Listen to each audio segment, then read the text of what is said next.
Hello chess lovers, today we will explain Budapest Gambit. White plays d4 and black replies with nf6, c4, e5, de5 and e4.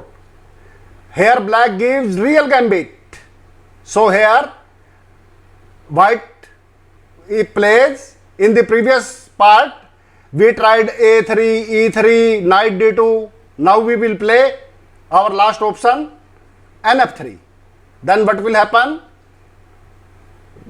Black will play knight on c6 and here a3, avoiding bishop b4.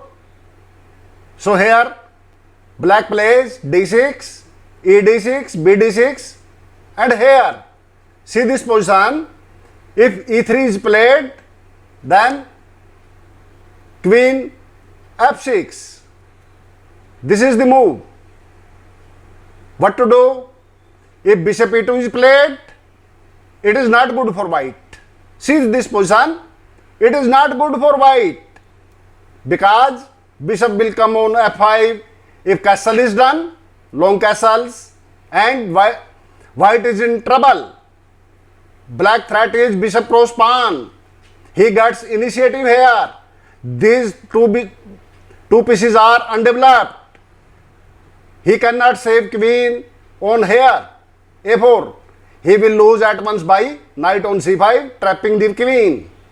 So we will not play like that. We will take back this position and play another way. This was the position. Here white turn is here. Here white played bishop on e2 and faces problem. If here white plays knight on d2, try to demolish this knight, dangerous knight, then black will play usually bishop f5, knight cross knight, bishop cross knight, and now this knight is off the board. Now bishop e2 and he will play castle log, threatening bishop cross pawn. So here if white tries to save queen, a4, and now what black can do? If black plays rook on h e8, then castles, and here what to do? Here black plays aggressively with g5, attacking on king side with pawns. So here what white can do? How white will play this game? If knight on e1, try to play f3, then what will happen? Black will play king on b8 first, because this pawn cannot be here, bishop cross pawn check. So he saves king first. Then white plays f3, and here he finds an opportunity. Black has an opportunity to play queen e5. He cannot take bishop because of he will be mated. White will get mate here. If this bishop is taken, queen cross, this pawn is mate because of king is here, bishop is here, then king on f3 and knight e5 mate. So what to do? Only option is pawn g3, and here black save his bishop to f5. Now what to do? Here white has a problem of this bishop, and black threat in the coming move is knight here, taking this bishop. Pawn cross this does not solve any purpose because this will be lost. So what to do?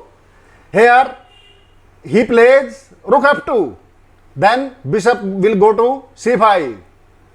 Now this pawn cannot be moved. So what to do? Here how to save this pawn? Knight c2 is not a good move because it will be taken by this bishop. So only move is knight g2, and here and black plays a very brilliant move, and d4. See this move. Here black offers a piece. Then what happens? We will see. Here if pawn cross knight, then queen cross d4, threatening to take this rook. What to do? If bishop is here e3, it will be taken with rook, and if knight is e3, then queen will take e3. What to do? How to save this rook? And here white has no good option, only rook f1, and this bishop is out of the board. Queen cross bishop is taken, and here white loses the game. Here so many threats are, and black is winning. Bishop can, here h3 is the threat, and bishop take this is also threat. Rook, bishop, queen, two bishop, and black is winning here. Hope you enjoyed all parts of Budapest Gambit. If you like the content of this opening, then please comment and share with your friends. Also stay tuned with Gupta Chess 15. If you have not subscribed our channel yet, please subscribe the same. Thank you.